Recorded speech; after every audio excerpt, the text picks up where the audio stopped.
So it's the new year, which means today I want to talk about one of the most critical skills for improving your life in 2024, and that is learning hard things.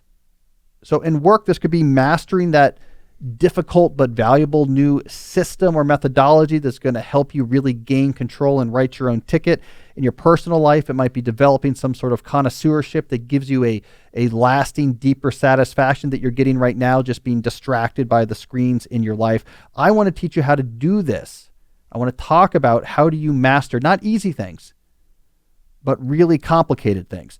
And the way I'm going to do this is I'm going to start with what we get wrong. I think we have a commonly held but mistaken mental model for how people learn complex things. So we're going to start by deconstructing that mental model, and then I'm going to replace it with one that works. And from here, we're going to get some concrete advice about how you actually become better at hard things. So we'll get into all of this. So let's start with what we get wrong. I'm going to load up a picture here. So for those who are watching instead of just listening, you'll see on the screen, I'm going to draw the mental model that most people have. You'll see on the screen here that I've have a sort of hierarchy of things you might learn over on the right side. I kind of just threw this together, but from something that's perceived to be more complex towards things to be conceived to be less complex. So I put at the very top of this hierarchy, we have what is math symbols, like, okay, so learning complicated math equations. And then I have below it a Proust book. So I don't know, like mastering literature, some sort of complex literature. Right in the middle, maybe we have like a deep appreciation for a particular type of music. I'm a big Tom Waits fan. I can really get into that. I don't know, below that, maybe like I'm following a sport like baseball, like you have a pretty good understanding of what's happening with different teams. I put, not to be self-incriminating here, Jesse, but I put at the bottom, like YouTube. Like, yeah, there's like, I really know a lot about YouTube and what's going on YouTube. And so we have a hierarchy of complexity here. Now, the way most people think about learning these type of getting mastery these type of different topics is that everyone has a fundamental limit determined by their brain. So the common mental model says, for this one individual here, maybe when they are thinking about, hey, I want to really master some element of music, they can do that. Put some earphones on them in my picture here. Like, this is great. I'm capable of doing it. But maybe this same person, when they say, okay, what I really want to master is mathematics, so I can do like mathematics proofs. In our common mental model, we might say, that's just beyond this person's brain, so they can't do that, right? So we have this notion of the complexity of what you have mastered is just a direct reflection of how smart you are. Oh, this academic has a really, PhD in literature has a really subtle understanding of these books that I don't even know how to approach. They're smarter than me. I understand music. That makes me smarter than this 22-year-old whose like main interest is YouTubers. Right? That's the way we think about it. This model is wrong. So this idea that your brain is determining the level of complexity of stuff that you're able to comfortably master completely misunderstands how learning happens. So what I want to do here is present to you the reality, and I'm going to present to you the reality here in two parts that we can think of as the good news and the bad news. The good news and the bad news about how people actually learn complicated things. Now, the good news is most people are cognitively capable of learning things that are pretty high up on that imagined hierarchy of complexity. That you can learn complicated literature. You can learn mathematical things. You can learn an appreciation of complicated sport or music. Most people can learn most things. Now, is there a brain power difference that comes into play here? Well, there's stuff that shows up. I mean, I think certainly by adulthood, you get a sense people have different RPMs going on with their brains.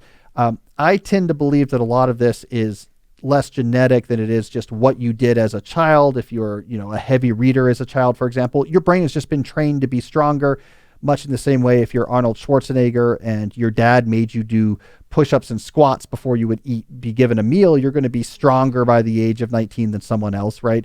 So I tend to think The RPMs you have going is as much nurture as it is nature. But yeah, there are some differences. But that difference is, where is this going to affect learning complicated things? The upper end, which is not going to be relevant to most people. It's like almost anyone can learn calculus. Yeah, maybe not everyone, however, is going to be a Fields Award winner. But most people don't care. They're not trying to become Fields Award winners. You might also see it in some speed differences and how fast you make progress towards learning things. There's some epsilons there depending on how used to that your brain is. But again, for most people, no one knows exactly at what rate you mastered something, so it doesn't really matter. So I think for the most part, I'm going to argue most people can learn most things. So you can learn almost anything. Part two of the reality, and this is the bad news, you can learn almost anything, but you can't learn everything.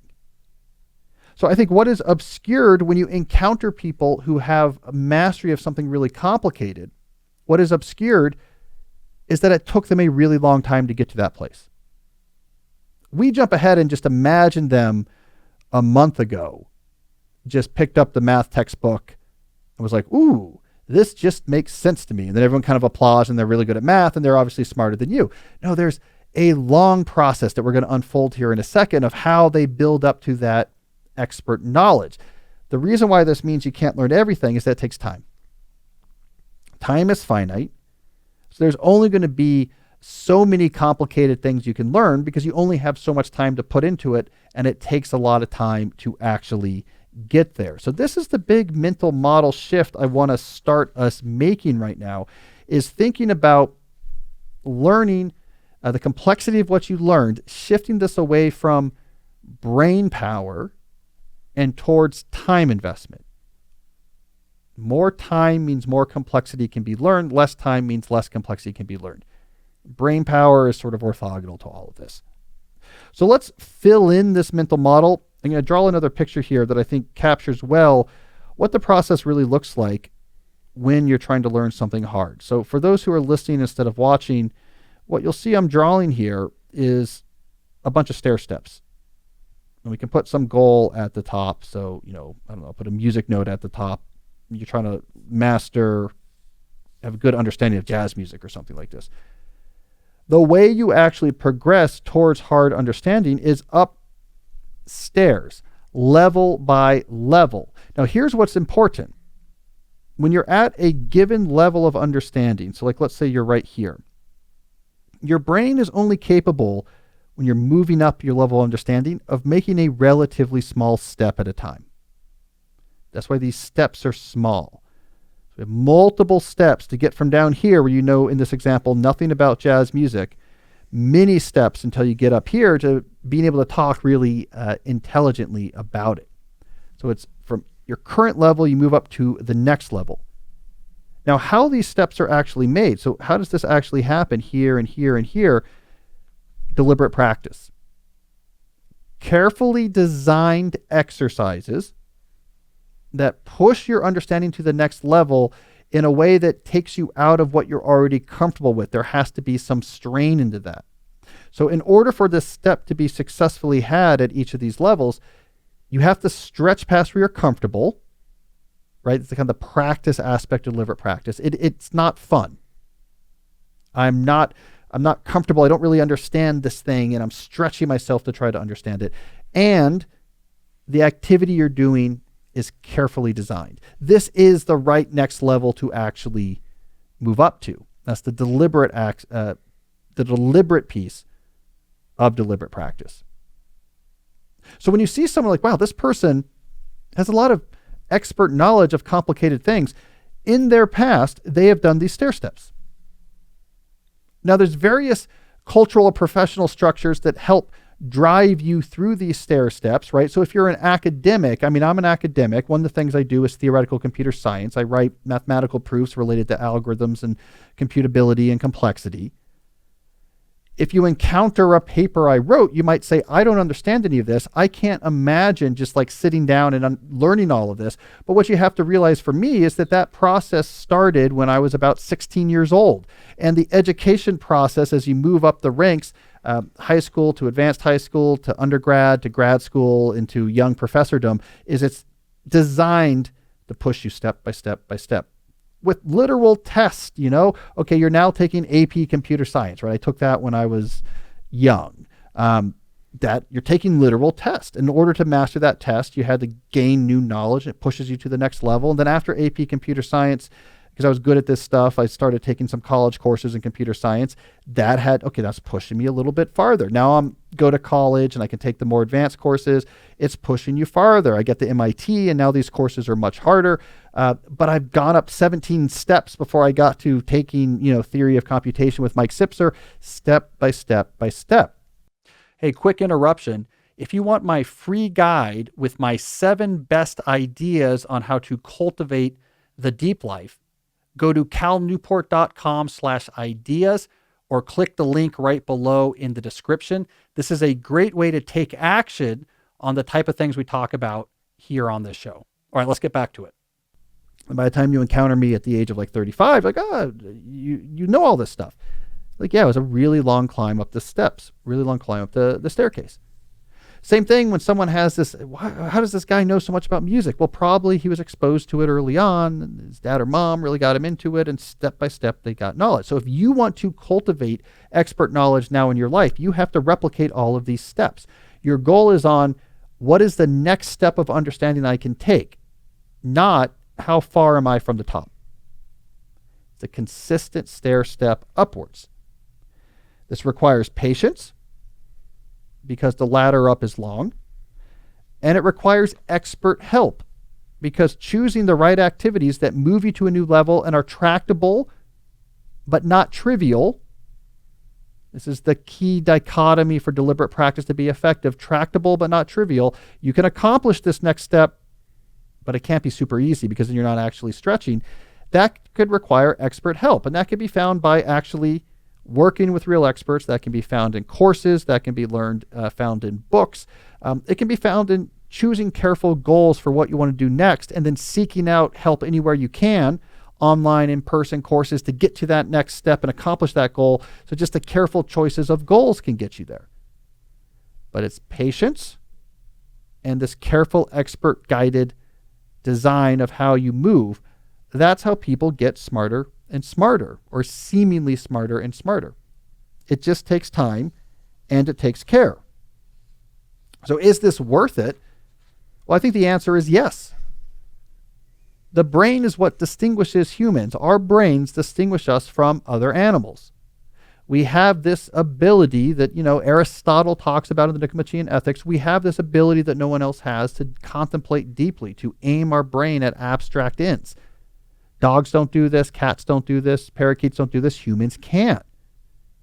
So Aristotle would say this is perhaps the ultimate teleology of the human experience. The thing that we are wired to do ultimately is to use our brain in these exalted ways because that's what defines us as humans, so we want to push our humanness. It is a key element of life you're missing if there are not things in your life that that are hard, that are complicated, and you can do very well. To have that in your life, in some sense, in an Aristotelian sense, is to be more human. So what I recommend, especially for younger people, is here's what you want almost to be aiming towards right away. Something in your professional life that's complicated that you do well, better than anyone else at your company or organization. Right out the bat, what is a complicated skill here? Really good at programming these type of data systems. We're an SAP company, being able to build advanced models using statistical analysis, a type of art, you're a graphic designer for a video game company and pushing whatever the latest is and doing some sort of 3D modeling, something that is really complicated and valuable that you know well. Just set that standard right away. In your personal life, you should have the same. Everyone should have one thing that they're working towards just being really good with. I really understand movies. I really understand wine. Not like a casual, I kind of read about this, but I got a sommelier certificate. Not just like I go to the theaters, but I could write, and I do sometimes contribute reviews to online publications about movies. There is something deeply satisfying in feeling the mastery of complicated things. It's uniquely human. I think a lot of people avoid it. A lot of people do not have this in their life. And And it leads to this distinction. Well, there's people who do that stuff, and I don't know how to do that stuff. And either that leads you to feel down on yourself unjustifiably, or it makes you real reactionary and angry. These elites think they're so smart. Neither is great. Neither is healthy from a mental health perspective. We all should be trying to master at least some complicated things. Now, this could take years. You're going to see progress along the way, but you want to get really good at something hard. It could take years. Start right now. You will get benefits along the way. You'll get better and better, but don't pull yourself up short. Oh, I know a little bit more about this than just the average person. That's great. Keep pushing. You want to push some knowledges to this connoisseur level. It really is, I think, a key part of the deep life because it unlocks in you an understanding of what your brain is capable of. The final question is, where are you going to get the time? Where are you going to find the time to have one or two of these projects you're working on? And honestly, and look, this is a show about technology and how it impacts our lives. This might be non-surprising, but this is where you're going to find the time. Stop spending time on the phone. If you have nothing in your life that you feel like you're a real expert on, I'm going to guess without knowing for sure that your screen time statistics aren't great. That you're getting that dopamine push towards the screen where there's going to be something funny or outrageous or distracting or whatever on there, and this is eating up time after time after time. Put that phone into the phone foyer method. New Year is a great time to do this. The phone is plugged in my kitchen or the foyer. If I need it, I can go there to look something up, but it's not with me as a default. It's not with me at the couch. It's not with me at the dinner table. It's not with me, God forbid, in the bathroom. Now your brain gets some freedom. It wants something to do. Let's give it something to do. We're moving up the next stair level on this work skill. We're moving up the next stair level on this personal life skill. This really will, that's why I wish it for everyone in the new year, is really going to change the way you feel about yourself, your efficacy, your ability to actually do important, useful things with your brain.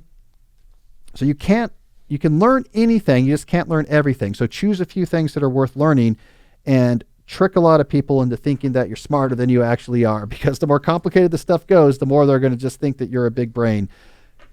And I think it's worth it.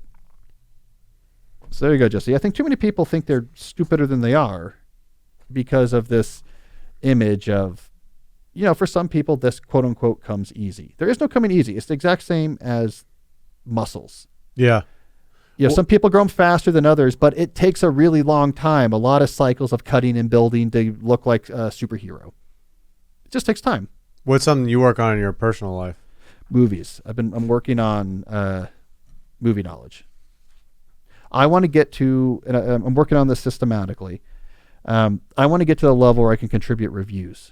Oh, I feel like you'll be able to do that, don't you think? Like good reviews, yeah. Like really understand the art and form of cinema, like what's going on. Another way of looking at it is I don't want to be surprised by the good reviews. Like, in other words, I want to be able to predict, I know kind of what Anthony Lane's probably going to say about this movie. And not have to, and I'm getting closer at that. Like, I know what David Dimby's going to write about this. Like, getting closer to that, as opposed to like, I don't know, is this a good movie? Let's read the reviews. Oh, they really love this movie. So It's like, I want to be able to be non-surprised by the really good reviews. And I want to be capable of, hey, I could provide a review for, an online site and this is an insightful review. We should probably put a movie and show site on the deeplife.com. So I think we should. Reference. Yeah. Because there's a lot of times I have like my own list, but. Well, we should keep track of all the books and we should keep track of like movie recommendations. Because it'd be a good place for people to go if they wanted something good to watch. Because oftentimes two movies I just watched was, I had never remembered seeing Kurosawa's Seven Samurai. Also just watched Tim Gunn. Not the guy from the movie maker Gunn, but I just forgot if it's James Gunn. I think it's James Gunn. The director who did Guardians of the Galaxy was temporarily canceled, and now DC has brought him back to play the Kevin Feige role for the DC Extended Cinematic Universe. I believe his name is James Gunn, whereas Tim Gunn was the fashion designer from Project Runway. I often mix up those two names. I think it's James Gunn. Yeah. The Suicide Squad, 2021. fantastic, like Tarantino. He's the CEO of DC Studios. Yeah. Watch The Suicide Squad 2021. Tarantino-esque comic book movie.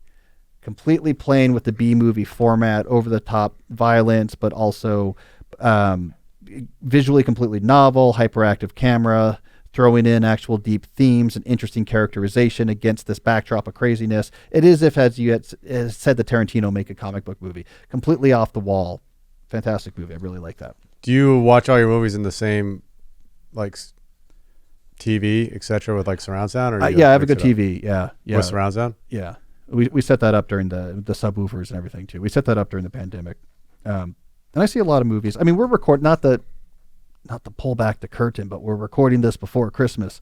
This week tonight I'm going to see Maestro with a friend of mine. And then later in the week, another friend of mine, we're going to go see big screen Die Hard in honor of Christmas. So how many movies do you watch a week? It just depends. 2? It depends on what's going on with like the evenings and childcare and stuff like that. And my schedule. If I have a light schedule, I like to take a day and do a lunchtime movie watching at home. But so if I have freedom in my schedule, I'll take a day and watch a movie over lunch. That helps. All right. Anyways, I talk about this, by the way, in the new book, Slow Productivity, coming out in March. I talk about my growing interest in movies and how for anyone who does creative work, studying and building up a good appreciation for an unrelated creative field actually can really help what you're doing. And I write about in Slow Productivity about studying films as helping my writing. If I study good writers, it's too close to home. And it's kind of a more of a stressful workman, like it's not inspiring. It's more, I should do more of that, or it's more anxiety producing. But you study art in another format, you can come at that. It's like, I don't do that art. So you can just appreciate it with open eyes, and it gives you an injection of creative energy for what you're doing. So I talk about this a lot, and not a lot, but I do talk about it in Slow Productivity. Studying an art that's not what you do will make you more inspired for what you do actually do. All right. Speaking of which, we got questions from you, the listeners, on this topic. Before we get there, I want to mention one of the sponsors that makes this show possible. There we go. Ad sound effect. I forgot, Jesse. Let's do that again. Let's do it clean. Yeah. Now we can talk sponsors. All right. I want to talk about ZocDoc. Little known story about ZocDoc, Jesse. The company was actually started first with just the name. People just like saying ZocDoc.com. And then they had to say, what's a really useful business we could do now that we have this awesome, easy to pronounce name, ZocDoc.com? And that's where they figured out, wait a second, it is a huge pain to schedule appointments with good doctors or other types of medical care providers. Why don't we use our awesome name, ZocDoc.com, to help with that problem? And this is exactly what they did. So now if you're trying to find whatever type of medical care you need, you can go onto the ZocDoc app, find providers near you, find providers that take your insurance, find providers that are taking new clients, find providers that have good reviews from actual patients. So you can hone in on exactly the right provider to work with and sign up right there. Once you're actually seeing a doctor you found through ZocDoc, a lot of these medical providers and doctors will use the ZocDoc package to handle things like paperwork ahead of time, appointment reminders. I have 2 different doctors in my life that use the ZocDoc systems, and it just is much easier. A lot of stuff just happens through text messages. So it really is just one of these ideas that makes sense. How do I find a doctor that checks all the boxes I need? Why can't my phone help me with this? It can. ZocDoc.com is the app that is going to do this for you. It is a free app and website. Let's emphasize that. A free app and website that allows you to search and compare highly rated in-network doctors near you and instantly book those appointments with them online. As mentioned, you can book them immediately. No waiting on hold with a receptionist. We have doctors with reviews from actual verified patients. Thousands of top-rated patient-reviewed doctors are in the system. It's just the right way to find a medical provider. So if you've been putting off something, you have that weird growth on your foot that you've been putting off taking care of, now it's the new year, it's the time to do it. ZocDoc is how you're going to get started. So go to ZocDoc.com/deep and download the ZocDoc app for free. You could use it to find and book top-rated doctors today. That's ZocDoc.com/deep, ZocDoc.com/deep. Just before we started recording, Jesse, I got a text from my dentist who uses ZocDoc, a reminder about something. So it works, makes my life easier right That's away. good. This show is also sponsored by BetterHelp. For some people, the holiday season that just passed was a time of joy and togetherness, but most of those people exist only in the world of Hallmark movies. For a lot of people, it's stressful. And for those who are struggling some with their own minds, ruminations, negative thinking, the holidays can make things a lot worse. Well, that means right now in the new year is the time to actually take care of yourself, to take care of your relationship with the most important part of you, which is your mind. Therapy is what's going to help you do this. We hear from dozens of listeners who talk about going through therapy as a way to repair their relationship with their brain, and how this then unlocked all these other things they wanted to do, these aspirations to cultivate a deeper life. They had to get past these obstacles in their own brain first, and therapy made that all possible. Now, the issue with therapy is, again, logistically, it is difficult to find a practitioner. Is there someone who happens to be nearby? Are they taking new patients? What if I don't like them? This is awkward. They were the only therapist in my town. I have to somehow stop working with them, and I'm going to see them all the time. This is where something like BetterHelp enters the scene and makes all of this much easier. It's entirely online. It's designed to be convenient, flexible, and suited to your schedule. You just fill out a brief questionnaire to get matched with a licensed therapist. You can switch your therapist anytime for no additional charge. So by leveraging the distance obliterating capabilities of the internet, BetterHelp makes it easy for you right away to get connected and starting therapy. So celebrate the progress you've already made and visit betterhelp.com/deepquestions today to get 10% off your first month. That's BetterHelp, HELP.com/deepquestions. All right, speaking of questions, Jesse, let's do our questions. All right, first question's from Mark. What is note-taking for? I found note-taking most useful in the short term, grounding me in my current task, or noting a few to-dos throughout the day. Almost all of them are immediately disposable. It seems like note-taking can become fairly navel-gazing, and doing it excessively takes away from execution. It's a good question because we see this a lot in our discussions of organization. Notes and note-taking is an excessively broad term.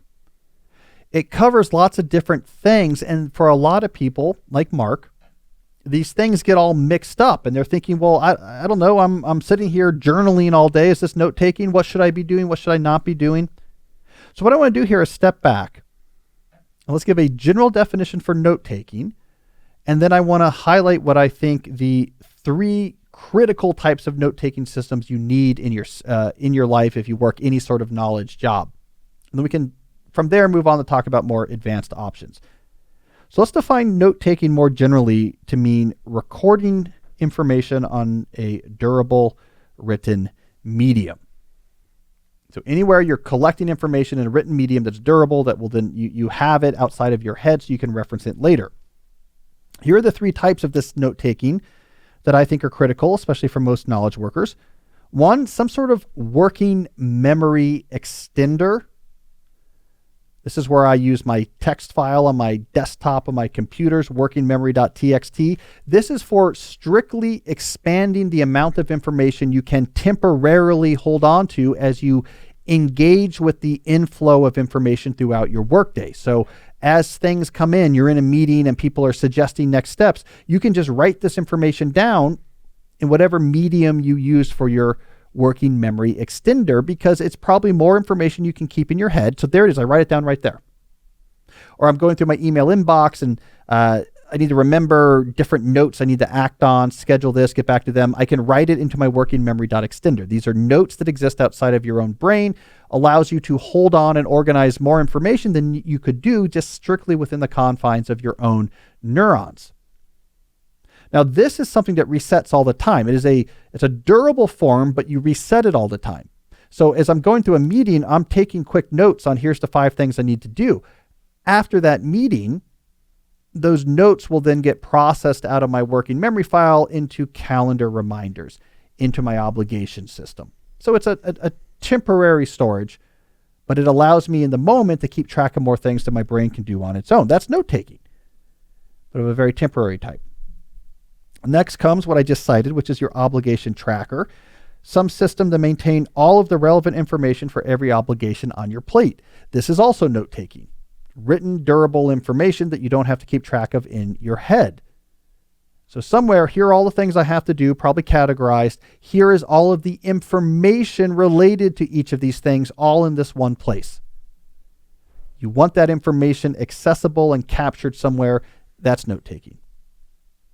Then finally, we get to what most people think of when they think about note taking. And this is more where you're capturing key ideas about your work and your life. It could be interesting ideas, interesting articles, brainstorms, concerns that you have. This is the broad category that captures what people normally think about in note taking. I might be journaling my thoughts about things. I might be writing down my plans for how I want to improve my life. I might be capturing articles that are relevant to the newsletter that I run and things I want to remember. And this is where you're going to use whatever type of system you like to capture things in. You have a lot of different choices here. All 3 of these things are note taking. You need some sort of system for each. So in my own life, I use a plain text file for working memory. I use Trello for obligation tracking notes, 1 board per role, 1 column per type of obligation, 1 card per obligation, all of the relevant information for that obligation on the card. And I use my Remarkable 2 digital notebook for everything else. Inside my Remarkable 2, I have dozens of different individual virtual notebooks for keeping track of ideas, reflections, concerns, etc. So those are the 3 categories, Mark. Do those 3 categories, different tools for each, different rates of refresh and reset for each working memory. You're resetting this every 10 minutes or so. Your obligation list you're working with every day. Your bigger idea capture is something you maybe go over in detail much less often. Hey, I'm going to have a summit now to rethink this part of my business. Let me go back and look through my notes. Maybe that's just once every few months or so. So that's really it. There are more complicated systems and methodologies. We have a lot of fans here of Zettelkasten type systems. We also have a lot of fans here of interesting note-taking software that really gets into the details of how you store notes, how you connect notes, the format in which the notes are stored. That is optional. It's more about your interest. If you like information management as a hobby, you can build more complicated systems around it, but you don't need complicated systems to successfully take notes. Those are the 3 areas you have to take notes. Just make sure those are all 3 covered with some sort of reasonable techno system, and then you're doing a fine job. But I think that separation is key. Don't mix all this stuff together. Don't have a moleskin somewhere in which you're trying to keep your tasks next to your vision for living on a cabin in 20 years, next to a grocery list you want to remember when you go to the store. We need some separation for note-taking to keep up with the complexity of modern life. All right. What do we got next, Jesse? Next question is from Rishab. As a 26-year-old software developer who has recently landed a well-paying job, I'm looking to pursue my interest in learning to play the guitar, drawing, and some days gardening. However, I'm concerned about whether it's feasible to schedule all these activities into a single week while maintaining a focus on deep life core fundamentals. In your expert opinion, would it be possible to balance all these pursuits effectively within a given week without compromising on essential life habits? Well, I think this is a objective question for which you can get an objective answer by becoming quantitative. So let's just work with your calendar. I'm assuming you're professionally speaking, you're organized, you time block your days, you have a clear shutdown. So there's some clarity about your time outside of work. Play with that time. So start autopilot scheduling some of these hobbies. Maybe you garden on weekday mornings. Maybe you alternate a guitar practice session, and what was the other thing? Drawing practice session on different days. You do it an hour before dinner. Autopilot this out. See if it fits. And if the stuff does fit, execute this autopilot schedule for a while and say, does this feel sustainable, or do I feel like I'm constantly running from one thing to another, or it's overfilling my time? I used to run this exercise with undergraduates who are trying to figure out their academic programs and their extracurricular programs. And I would say, we got to sit down and just build a plan for your proposal here. You want to do these 5 extracurriculars and double major? Show me the time. Then they would go through and block off the time for studying and how long is this going to take, and put on their meetings and the time to work on their activities. And it either fit or it didn't. And sometimes if it just barely fit, they would come back a week later and say, this is crazy. Every minute of my life is scheduled. So if it doesn't fit, or it fits and your life feels too crowded, then you just pull back. You're getting an objective feedback here. You pull back. And it doesn't matter if you're pulling back. These are hobbies. The thing is, you want to be spending quality time outside of work on things that matter. The quantity isn't important. So if it doesn't fit, or it barely fits, maybe you do seasonal pursuits. In the spring, I'm working a lot on my garden. And in the winter, I'm spending a lot more time on guitar because that's sort of inside. And I do drawing in the fall. You could have seasonal pursuits. You could stack these one over another. Or maybe what you need to do is just slow down your ambition for these pursuits. And instead of saying, look, I'm going to do 4 hours of guitar a day and I want to be shredding in like 6 months, you say, I'm going to spend less time. Good hard practice, like we talked about at the deep dive, trying to move up the stair steps towards expert knowledge. But I'm just willing for this to take longer. A few years from now, I'll be a pretty good guitar player. But I'm playing, just an hour every other day. That doesn't take up as much time. I have a drawing class I take once a week. And on Fridays, I get out of work early and go to a park to work on the drawing. This is maybe I'm going to learn these skills slower, but that makes their footprint on my schedule smaller, and I have more give and more flexibility and don't feel like I'm overscheduled. So treat this like a quantitative question. Get clear feedback. If it's too much, reduce or slow down. It doesn't really matter for your goal here, which is just to make sure that you're engaged in deeper pursuits. That's what matters, not the speed at which you're getting better at things, not the quantity of things that you're actually going after. All right. Who do we got next? Next question is from Craig. I'm a college student trying to be more smart about how I study and organize my learning. I'm relatively new to this stuff. Strangely, most productivity tips on YouTube are about the top 10 to-do lists and note-taking apps. Will I be less effective if I don't use one of those apps? It seems like a lot of work and setup to learn all those apps to be efficient, and I dread thinking about the heavy lifting prep those apps require. What should I do? Well, I think my answer here at first is going to be ironic because you may be listening to this answer on YouTube, but I'm going to tell you in a second why what I'm about to say here is not oxymoronic. Don't use YouTube to get advice on studying. So when you're getting information, especially information on improving your life, you have to understand the incentive structures in place. And for people who are purely doing YouTube, so if you're a pure study habits YouTuber, the incentive structure is for views. That's what you look about. That's what you care about. I want more views on my videos. To get more views on your videos on YouTube, you have to work with the idiosyncratic properties of the recommendation algorithm. And you get into this feedback loop where your content, it morphs more and more towards what's giving you this better feedback from the algorithm. And after a while, it's the algorithm specifying your content. So you maybe started out as a YouTuber saying, I want to help students study better because this is an audience out there that cares about this.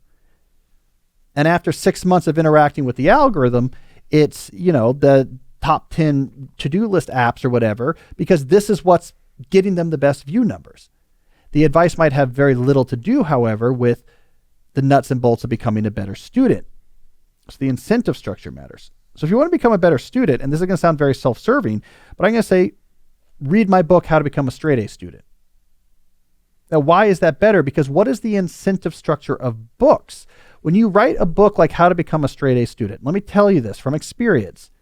This is not we're going to go hard out of the gate. This is going to be a #1 New York Times bestseller. I'm going to be on the Today Show talking about this book, and every major podcaster wants to have me on. That is not the play when you write a book on student advice. The play is this better work. So some people will buy this because they heard about it from me or saw it on a table. I'm embarrassed to admit this, Jesse, but when that book came out, it was during my first year at grad school at MIT. I would sometimes go to the Harvard co-op, as they call it, the coop, and I would, it was on tables, and kind of hang around. People would pick up the book and look at it. But that's like how people discovered it at first. I didn't have there was no social media back then. It wasn't on a big podcast. People would find it on tables, and then it's all word of mouth. And what is going to make someone recommend a book to someone else? This worked. This made me get better grades. You should read it. My kids' grades got better after they read this. So what you want to look for, if you want to align incentive structures with advice here, is you want to find a book on student study habit advice that just had a quiet entry into the marketplace and over time sells. And I just looked it up before the show. I think the sales on How to Become a Straight A Student is approaching 250,000 copies. A book that has never had any major promotion, has never been talked about on a single major podcast show, or had any footprint on social media. That's all word of mouth. So there you verify the incentive there. For me to make that book sell that many copies, I was obsessed about this better work. What really works? So books have a better incentive structure surrounding their information than YouTube does. So you buy my book or any other book that has sold a lot of copies that focus on this topic, you're much more likely to get advice that works. And you're not going to hear anything about note-taking apps or to-do list in that book. My book gets right down to the brass tacks of what are the different academic tasks you have to do. What is the right way to do these? How do you take information from a textbook and learn it efficiently to the point that you can do well on a test? How do you write a paper? How do you break that down into multiple steps so that it's a good paper that you're going to get good grades on? How do you learn mathematics to the level that you can sit down for a mathematics exam and get a really good score on it? Well, here's exactly how you want to organize your notes. Here's how you should study. These would make excessively boring YouTube videos from the perspective of the algorithm, but they also lead to notably high GPAs. All right, so now let's come back to the oxymoronic fallacy early on. Aren't you hearing advice now on YouTube? Well, here's how I exempt what we're doing here is that this, if you're watching this on YouTube, what you are seeing is the video of a podcast, right? The podcast is the game here. We put the video of the podcast on YouTube. Podcasting has a good incentive structure. It's similar to books. There is not an algorithm to please. In other words, there's not a hard, inscrutable, complex feedback mechanism that drives your content in podcasting. It is just like books. If someone likes your show, they will tell someone else about it, and your audience grows a little bit. And that's how podcasts grow, is people find what you're talking about to be effective enough that they will then go on to tell someone else about it. So that's what I think saves us here if you're watching this on YouTube, is that what we're trying to do is get more podcast listeners. And I see that the exact same way as trying to get more book readers. The stuff's got to work. We play some tricks with the thumbnails and the titles to try to get some algorithmic juice. Our YouTube guy does that. But the content comes out of the podcast. So I think incentive structures matter. So keep that in mind. So pure YouTubers are not necessarily a great source of advice on a lot of topics. You want to find sources of advice where the incentive structure is for the advice to work. That's what's going to make it actually do better. All right, let's keep rolling, Jesse. What do we got next? Next question's from Emil. I've reached a point in my career where I'm at the top level for my discipline. I'm trying to figure out what to do next. I want to learn something new, but I also don't want it to be random. Any thoughts? Start a YouTube channel. That'd be ironic. You gotta start a YouTube channel and crush that algorithm. The key is, and Emil, I can't emphasize this enough, is to be really emphatic about asking people to crush that subscribe button, hit the bell notification button so that you can get your 5% bump in YouTube subscribers. No, I mean, it's a good question. It's a very hard question, and that's what I want to emphasize. Figuring out what to get good at next, especially in a professional field, is a question that you should treat with a lot of respect because the answers aren't obvious. This is actually good news. Most people do not spend enough time trying to understand what is worth getting better at. So they choose things randomly, and some people randomly choose a skill that ends up to be really valuable and it really helps their career, and most people don't. You can game this system by actually thinking about this question. So you're absolutely right to say, I don't want to just learn something random. Don't. Deconstruct your field. Look at people who are farther ahead of you in your field, whose current position is set up you admire, and try to understand how they got there. What were the key things they did that allowed them to move ahead? Was it particular numbers, knowledge of a new system? Did they take over a different niche? Get hard evidence about what matters in your field and use that to make a really good educated bet on what's going to pay off well, and then put your energy on there. Most people wander in their jobs through the landscape of possible skills, some of which have higher value in a sort of metaphorical fitness landscape here than others. And people just randomly walk around here, and some people wander up the high hills. If you're being systematic, you can just go straight uphill, get a bigger return for your efforts. So I'm glad you asked that question, Emil, because I'm going to say that's the right question to ask. Don't be thrown by the fact that it's hard to answer. That's what makes it important. All right. Let's see what we got next here. Ooh. Jesse, I am going to label this next question as this week's Slow Productivity Corner question. Let's get some slow productivity theme music, please.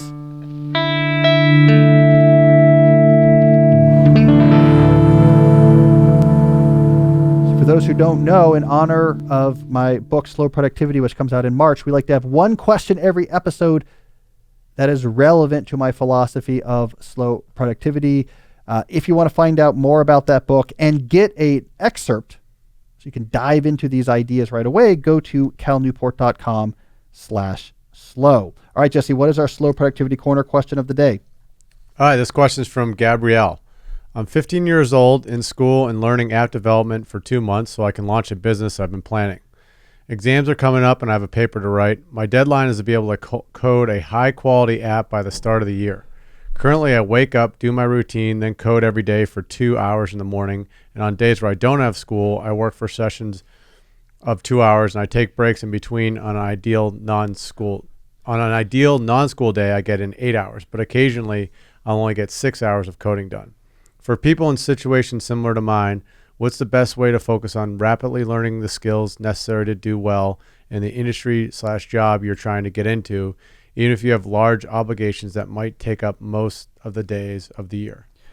Okay, so I'm already burnt out just listening to the question. I mean, even like the freneticism of this question. I do this, but also this, and sometimes these hours, and how to get more hours. What I'm going to suggest here is slowing down. All right, now here's the model I want you to think about, is the model we talked about during the deep dive earlier in this episode. I gave this model for how do people learn complicated things. It's this slow process of step, step, step. And each step requires time invested into a deliberate activity that pushes you to a new level of skill.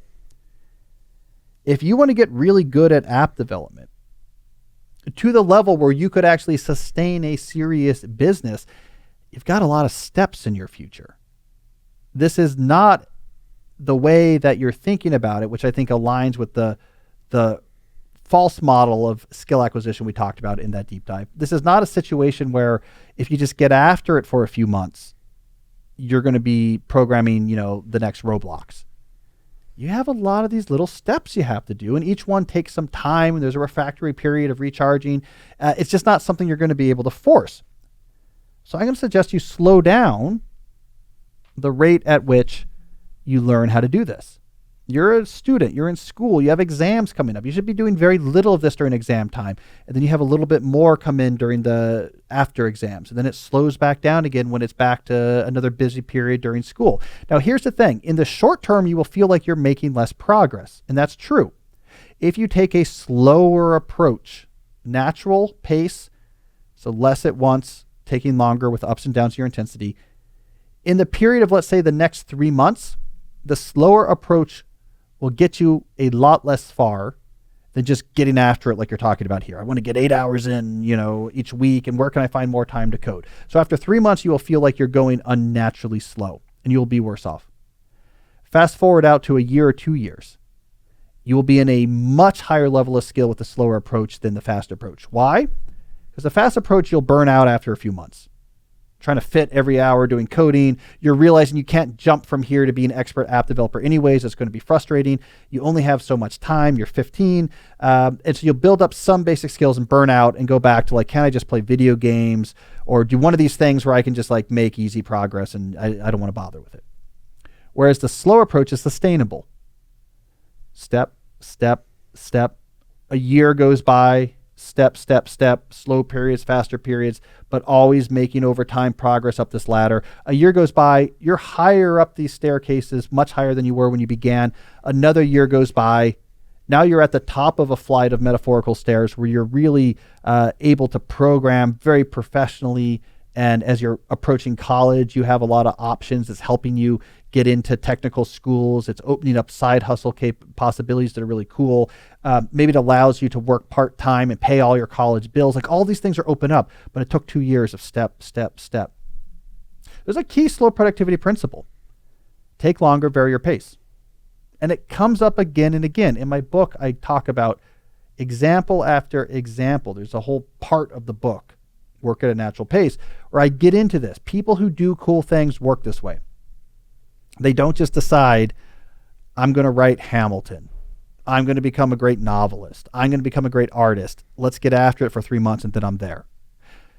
Some of that idea that this is how people get really good at things, and I think this is true. People might think this is an exaggeration. I think for young people, it comes from video games.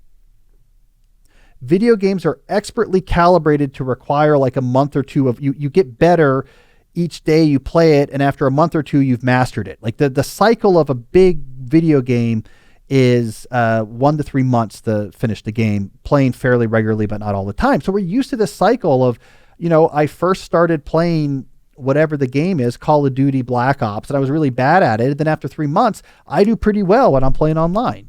And then we sort of build this mental model about how long it takes to get good at things.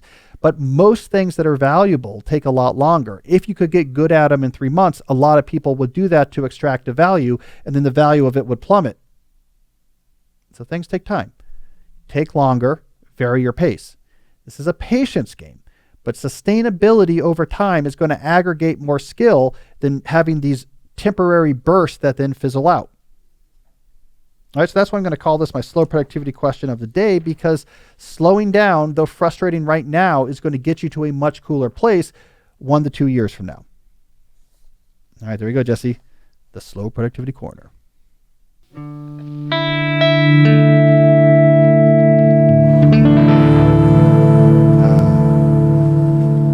good. All right, let's do a call. Do we have a call? Yes, we do. All right, let's hear what we have here. Hey Cal, this is Karan, and I am back in the cabin doing my annual tradition where I find a place, submerge myself in solitude, and read books and just think deeply about how I want to live my life.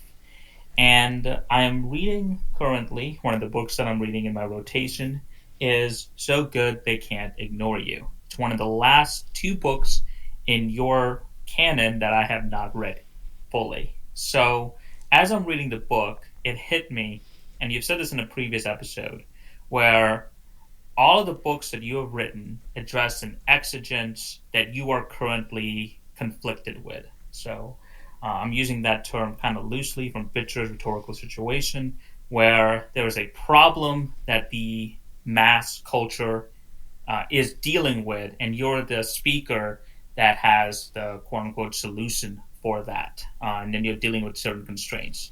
And so good they can't ignore you. You're fighting against the past and hypothesis. Deep work, how do I get now the skills I need to build up that career capital? And I can go so on and so on with digital minimalism and a world without email.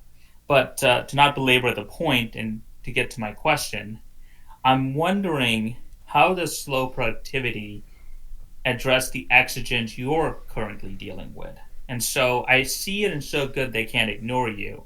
You've always in the back of your mind been thinking about this slow productivity. Like, how do I see myself in 5 years, in 10 years, building this thing I need now instead of thinking of the immediate moment? So you've always been kind of building up to this. But I'm curious, how does slow productivity address the exigence you are trying to work with now? Thanks, Cal. Well, Gron, that's a great question.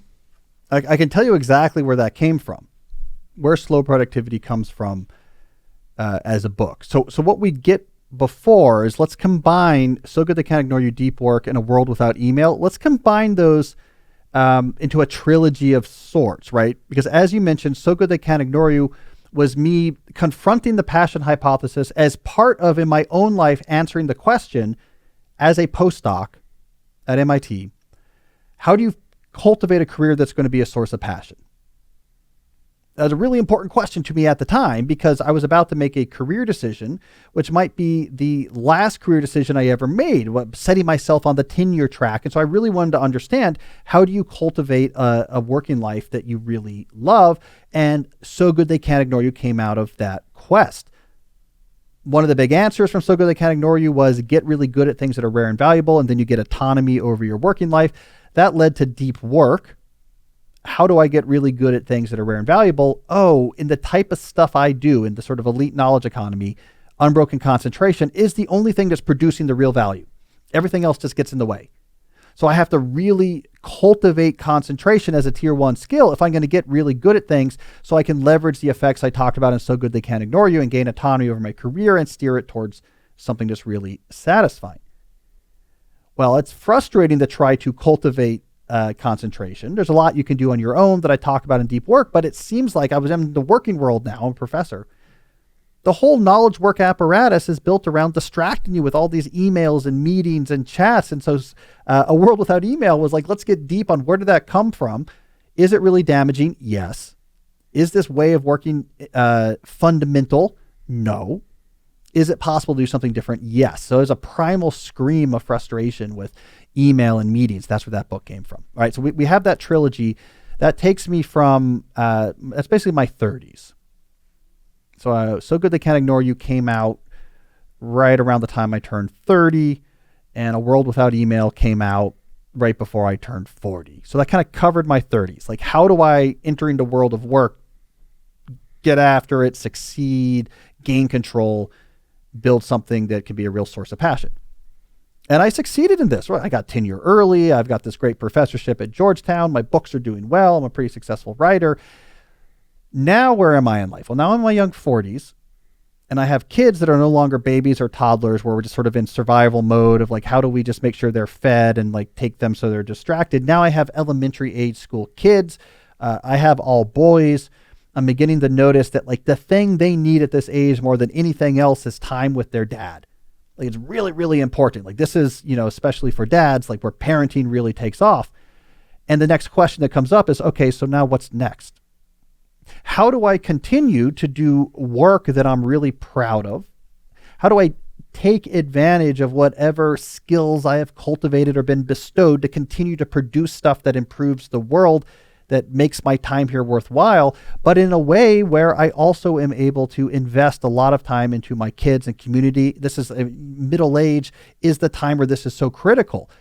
Slow productivity emerged out of that question.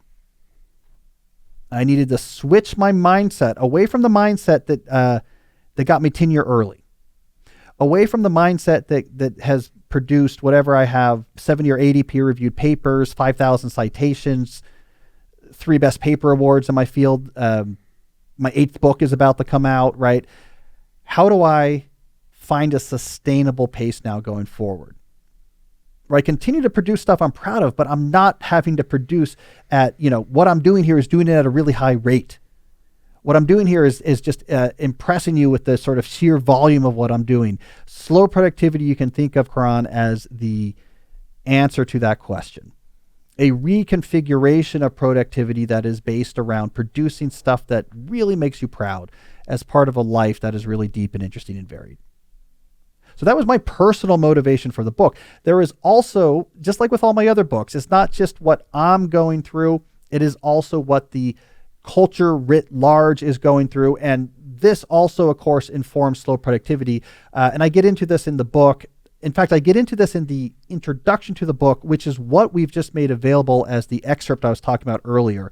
So if you go to, what was the URL? calnewport.com/slow. The excerpts you'll download is of the introduction where I make this case clear, like the cultural case for slow productivity. But essentially what happened is in the pandemic, people realized we have no good definition for productivity in knowledge work. We're not measuring metrics and seeing like, does this way of working make us more effective? We have this nonsense heuristic we call pseudo productivity, which just says more work is better than less. This is making us miserable. This is not sustainable. We need a new definition of productivity as the knowledge sector writ large that's much more sustainable than just do as much as you can, more is better than less. So there's a cultural question I'm answering with this book. What is a sustainable definition of productivity for knowledge work in general? But there's also a personal question I'm answering, which is, what do I do now in my 40s? How do I keep producing good work without having to work all the time, without having to be so hard, without having, like I talk about in the final chapters of Deep Work, I talk about the exhaustion of writing deep work at the same time I was trying to get tenure at the same time that my second kid was born. So slow productivity answered that personal question as well. So it's, if you're thinking about, I run a business and how do I rethink productivity so I'm not stressed, the book would be for you. But also if you're thinking about, how do I think about my life in the long term where I'm using my gifts, but also enjoying the gifts of life that go beyond just what you're doing in work? The book is deeply personal in that way as well. So we kind of got like an extra slow productivity corner, Jesse. We did. Do we get, I think we get the music one more time because of that. That's what I'm saying. Any excuse to play it.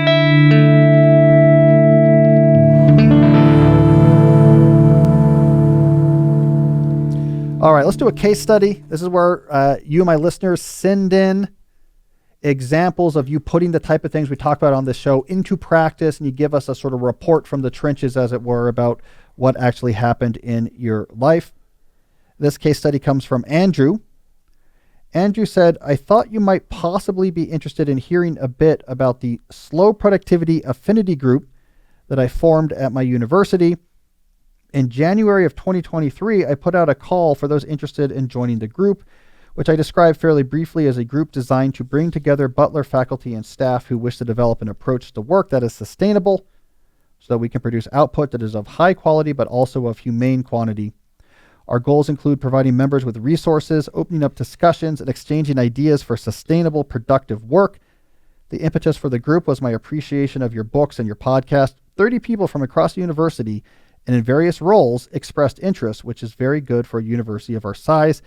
I added all these people to a page I created through our learning management system so they could access the resources I put there, which included, among other things, a description of the basic idea, links to articles, book recommendations, videos, and podcasts, a bit about writing accountability groups, a module for the exchange of ideas, suggestions for good places to work often on campus, and an open discussion forum. As one might expect from any academic group, participation varied widely. Some people never really engaged, but some appeared to check in on the online resources periodically. That was it. And others regularly attended a monthly Zoom meeting where we commiserated, shared challenges and successes. I was even given a small budget, $500, with which several of us met for lunch on more than one occasion, and I purchased about $250 in books for a lending library. 3 of us formed a writing accountability group, and all 3 of us found it helped increase writing productivity during the semester. Going forward, I'd love to get more interest and engagement. That said, it's clear that some people are loath to commit to anything that suggests that you'll have to do activities. These people I would describe as being more interested in the slow aspect of the group, and in particular, they seemed more interested in discussing burnout, work-life balance, and related ideas. But a few were interested in learning more about the writing group, even if they didn't participate this time. I'd like to put together some workshops where folks could attend and perhaps do a few exercises here and there with the idea that they might gradually embrace more ideas of slow productivity. Well, first of all, I love that idea. And maybe this is something I should encourage more once the book comes out. Creating your own groups in your place of work to discuss the ideas behind slow productivity. So Andrew, I'm hoping when the book actually comes out, it will really help this working group go forward, because it's going to be a much clearer framework than trying to piece together ideas from things I've talked about on the podcast and in articles. But I think it's important that you're talking to each other. And I know you're noticing with maybe a little bit of frustration, this divide between the people who focus on the slow aspect of slow productivity and the people who focus on the productivity aspect, but both are really important. And actually what I've found working on this topic is that for a lot of people, just to get out the slow piece, right? Just to express their frustration about not being able to slow down or the difficulties of not being able to slow down is a really important first step. Work can really be somewhat deranging, this arrangement we have, which is more is better than less, and it's up to you to figure out how much to do. Go. It just puts people in this impossible situation where they have to constantly be arguing against themselves. More work or more other things in my life. You have to wage war between the other parts of your life and work. This is one of the real negative outcomes of making productivity almost entirely personal. This is something I detail and document in detail in the book, how this happened and why it's a problem. So there's a lot of real frustration there. And some people have more of this than others. If you have a family, it's worse than if you don't. It's often worse for women than it is for men. So some people are dealing with a lot more of this than other people. So being able to just express that frustration first, I think, is really important. And then moving on to, so what can we do systematically to make this better?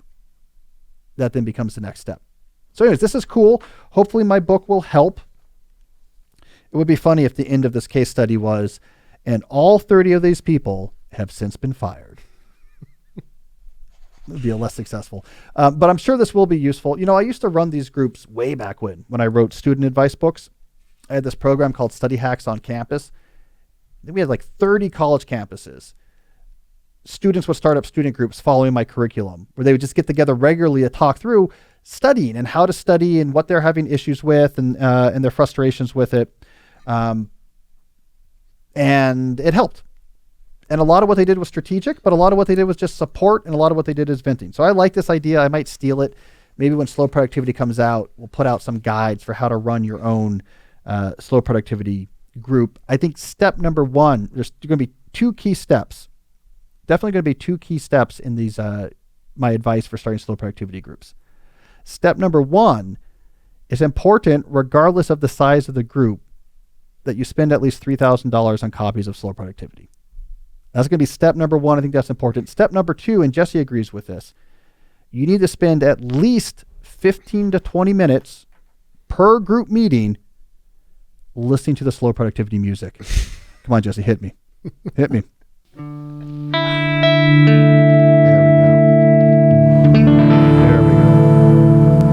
All right, enough of that nonsense. Thanks for the case study, Andrew. I really appreciated it. So I want to take a brief moment to talk about another sponsor that helps make this show possible, and that is Element, L-M-N-T. Now, let me say, I am very happy to have Element back as a sponsor. They were a sponsor earlier in the show's history, and when they sent me those initial free samples of their product, I got hooked, and I have been using this product daily ever since. So I'm really happy to have them back as a sponsor because I am actually one of their big customers. So what is Element? It's a zero sugar electrolyte drink mix born from the growing body of research revealing that optimal health outcomes occur at sodium levels 2 to 3 times government recommendations. So each of their little stick packs is sort of like a sugar packet. You mix it into a water bottle and it gives you a meaningful dose of electrolytes, but it does so, and here's what's key, free of sugar, artificial color, or any other dodgy ingredients. Element is formulated for anyone on a mission to restore health through hydration. It's perfectly suited for athletes, folks who are fasting, or those following keto, low carb, whole food, or paleo diets. It's used by U.S. Olympic athletes. It's used by the NFL, the NBA, the NHL, Navy SEALs teams, FBI sniper teams, and yes, also podcasters who like to program Christmas lights with microcontrollers. The way I use Element is after I work out, it's how I rehydrate. I don't want sugar, but I need more than just water. It does it for me. I also use Element if I've been out late the night before. Maybe I was at a party or an event and I was talking and not drinking enough water. Element in the morning is how I get that hydration back, how I get those electrolytes back. I love the way it tastes, and I love the fact that there is no sugar in it. There's no artificial flavorings. Just gets you basically salty water that you like to drink. There's a new feature I want to tell you about, which is The Element Chocolate Medley featuring chocolate mint, chocolate chai, and chocolate raspberry. These are Element mixes that are meant to be enjoyed hot. So now that we're in the winter season, if you want a hot drink to get your electrolytes, consider using Element Hot. Now here's the good news for you. If you go to drinkelement.com/deep, that's drinklmnt.com/deep, you can get a free Element sample pack with any order you make. So whatever you order, you can get this free sample pack to try everything that Element has to offer. You can try Element totally risk-free. If you don't like it, they will give it back. You can give it to a salty friend, and they will give you your money back, no questions asked. They have a very low return rate and a very high reorder rate, but this is completely risk-free. They send new boxes and refund immediately. They consistently hear that Element customer service is the best, no BS customer service around. In fact, if you hear a complaint about Element from your community or you don't like anything about it, you can actually just email them directly and they'll get back to you, right? So this is a company that cares about their customers. So give it a try. Go to drinklmnt.com/deep. Make sure you get that free sample pack with whatever order you get and enjoy a saltier hydration experience. All right, let's get back to the show. All right, so this brings us to our third and final segment of the show. Today, like I do every month, at the beginning of a new month, I want to talk about the books I read during the month preceding. So because it's January, we'll be talking about December 2023 books that I read. All right, book number 1, Home Economics by Wendell Berry. This is an essay collection from Wendell Berry. I found this in a little free library around Tacoma Park. It's one of his most famous, I think, essay collections because it includes some of his most famous essays. In particular, it has his really well-known Two Economies essay is in this particular collection. I'm a big Wendell Berry fan. I think Wendell Berry has influenced now 2 generations.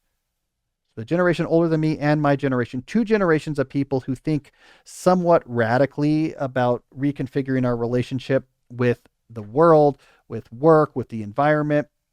He's had influence on a lot of people. You see a lot of Wendell Berry, for example, in Bill McKibben. You see a lot of Wendell Berry, for example, in Michael Pollan. Very influential writer. Left his NYU, we've talked about on the show before, but left his NYU professorship to move back to Kentucky to farm on this land near where he grew up, farming without gas power, using horses, and he really gets into old school agriculture. So he is the OG of thinking about intentional living and minimalism. So great collection of essays. I enjoyed it. I'm glad I have it as well. All right. Next, I went in the opposite direction. So if Wendell Berry is plowing fields with horses, let's go the opposite direction and read a book about streaming media. In particular, I read Peter Biskin's book, Pandora's Box. And this is a history, sort of a TikTok history, like step by step, they hired this person, this happened, of the prestige TV era. So starting with HBO's emergence as a producer of prestige original content, following what happened with the basic cable channels like FX and AMC that also followed to start doing prestige TV, leading up through the rise of the digital steamer, so Netflix, etc., taking on this mantle. I think it's a good TikTok history. If you want to know who were the people involved, what was the timeline involved with these coming up and down, what were the shows, when did they put out, how do we sequence this? When did Mad Men come out versus The Sopranos versus The Shield? Like, when did this stuff all time out? And some of the characters are interesting as well. So it's not one of these books that's really brings you to some like new insight or understanding with really cool access to sources, but it accomplishes the goal. It's like a competent journalist who brings you into this world and explains how it unfolds. So it's a cool book. I'm glad I read it. I have a lot of thoughts. I won't bore you with them now, but I'm building this theory on the future of independent media that is stuff like we're doing here. And I have this theory it's going to end up a lot more like linear TV than we realize. And it's going to be a lot less connected to recommendation algorithms than we realize. But I'll hold the details of that for another time. All right, then I read Where the Deer and the Antelope Play. This is the latest book by Nick Offerman. The actor you probably know from Parks and Recreation. It's probably what he's most known for, Ron Swanson, but there's a bunch of other shows as well. Uneven is what I would say. I really like Nick Offerman's first book. I think it was called Paddle Your Own Canoe or something like this. This book was a little bit more uneven, where Nick is great. And he has long sections of this book where he's great, is where he's in this Mark Twain style of telling a story about something that happened to him. Like, let me walk through this story. And when he really gets into it, he's a fantastic storyteller. And it's warm and it's human and it's funny and it's unexpected. And he can be, I think he's as good at doing this type of storytelling as anyone doing it right now. The standout in this book is the long section on when him and his wife Megan Mullally, the actress from Will and Grace, buying an RV during the pandemic and going on this long road trip. It's fantastic storytelling. So some of it's really good. Some of the stories seemed like they just weren't that good of stories and weren't that interesting. The thing that was kind of annoying about this book is he keeps switching over to this mode of politics, but it's not interesting politics. It's like the most cringy cliche of a Hollywood bubble person who's like read some things on left-wing Twitter and is giving you like the simplest, most like completely unnuanced, convinced, makes everyone else cringe, simplistic view of things. That part's not helping the book. And maybe this is just because I'm in Washington, D.C., so everyone's politics here is pretty nuanced because they work and live in this world, but it was so simplistic. I don't care where you are on the spectrum. You could be very progressive. You're just going to find the way he talks about these things. It's so simplistic and he's so sure. It's like he just discovered, like someone just, gave him a copy of Imran Kindi's book and showed him some like, here's 20 tweets from progressive Twitter. And he's like, oh, it just the simplest possible regurgitation of these things. And it comes across as, it's a little cringy because it's just, I don't know. It's like, why is this here? You're such a great storyteller. You're not a great political thinker. This is going to, whatever half your readers are Republican are going to just hate the book. And then 80% of your left-wing readers are going to be kind of like, ugh, this is like my seventh grader coming home. So I don't know. I didn't think the politics were not done well and seemed out of place. And it kept taking you out of the storytelling. Who knows? We're so, what's the word? Here in DC, cynical on politics, right? You can't have simplistic politics here because the person you're talking to is probably the legislative director for the senator that, opposed that bill. And so if it's just like, oh, well, yeah. Read his first book though first. I think it's called Paddle Your Own Canoe. It tells his whole story. It's fantastic. I love Nick Offerman. His story's great. All right. The next two books are by the same writer. The first book I really recommend. It's called Who Wrote the Bible by Richard Elliott Friedman. Let me tell you why I recommend this. This book is doing something that is incredibly hard to do well. And when I see it done well, I really appreciate it. Here we have a scholar who is an expert on a very complicated scholarly topic, which is it's textual biblical criticism. This is a secular study of the Bible that started in the 19th century for the most part. It's called the critical method. It came out of Germany that uses analysis of the words in the Bible to break it out into different authors, right? So you can study various attributes of the words that are used. You can also study various attributes about the Hebrew, how old is this version of Hebrew? And you can pretty clearly identify that when you're looking at the first 5 books of the Bible, so the Pentateuch or the Torah, that there is 5 different authors involved. And you can just get here from text analysis. This is a really complicated field because you're debating over, and it shifts around, is this part of this author or not? And we're looking at a lot of ancient Hebrew etymology, really complicated. He makes it not only accessible, but it reads like a detective novel. He is somehow able, Friedman here, this book is old, but I think it came out in the 80s, but huge bestseller because it's really well written. he's able to just get to the core thread. This is where we are now in the field, and I'm not going to get caught up in the minutia. And then this happened, and he writes with rhetorical questions that he answers, and the whole thing just moves. So anytime I see a scholar taking an incredibly complicated topic, and without diluting the complexity of the topic, making it compelling to read for the lay reader, I tip my cap because I know how hard it is. So even if you're not interested in the topic, it's a pretty cool book.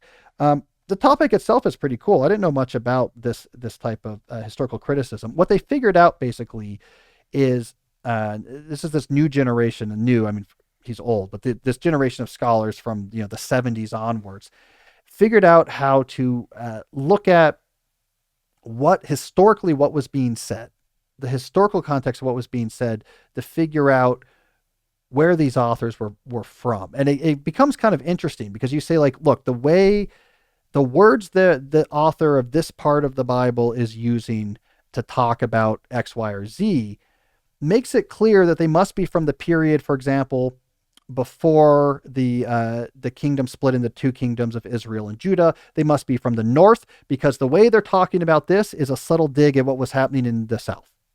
Like, it turns out if you actually look at what's being said here, you can actually figure out, oh, you are from this period of time living in this part of the Near East. And so they can actually pretty closely figure out where these different writers were in time and where they were in location. In some cases, you can even get to a particular individual, like the Deuteronomist, maybe where, Ezra is involved in redacting all of this. Like, it's really cool. It's completely secular history, but complicated. It's such a complicated field. And the book reads like, a mystery novel. So I was really impressed.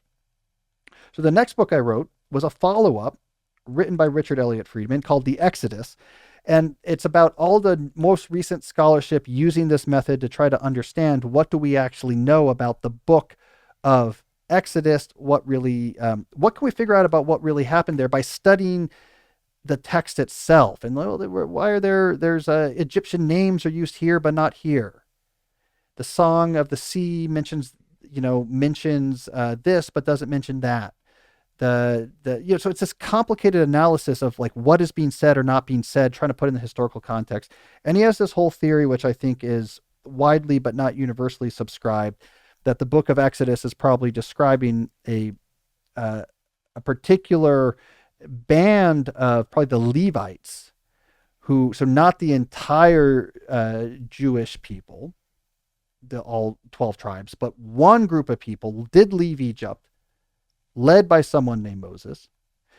They then brought the Exodus story to the broader Jewish people at the time, which then integrated into a national story. So it wasn't 2 million or whatever the number was, the whole kingdom of Israel and Judah leaving Egypt. It might have been a smaller group that brought that story that was then adopted as the national story. So it's like this really interesting, you get down to the details of who mentions who where and how this times up. It was really cool. I love historical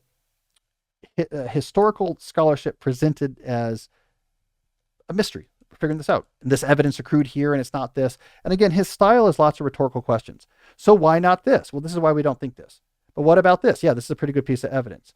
What about that? Well, this is kind of a problem, but it's what we think is going on. So you get like this insight into this really complicated bit of scholarship where you have to spend your whole life mastering archaic Hebrew to even get your shoes on. And you can get a glimpse into this reading a 200-page book. So I love both those books. Who Wrote the Bible and The Exodus. You got to be an expert to write those books. All right, everyone. That's what we got. Those are my December books. First episode of the new year in the bag. Thank you for listening. We'll be back next week with another episode of the show. And until then, as always, stay deep. Okay, so if you enjoyed our discussion today about learning hard things, I think you might also like episode 275, which gives a general system for achieving hard goals. So check that out. So the question I want to dive into today is, how do you follow through on transformative goals?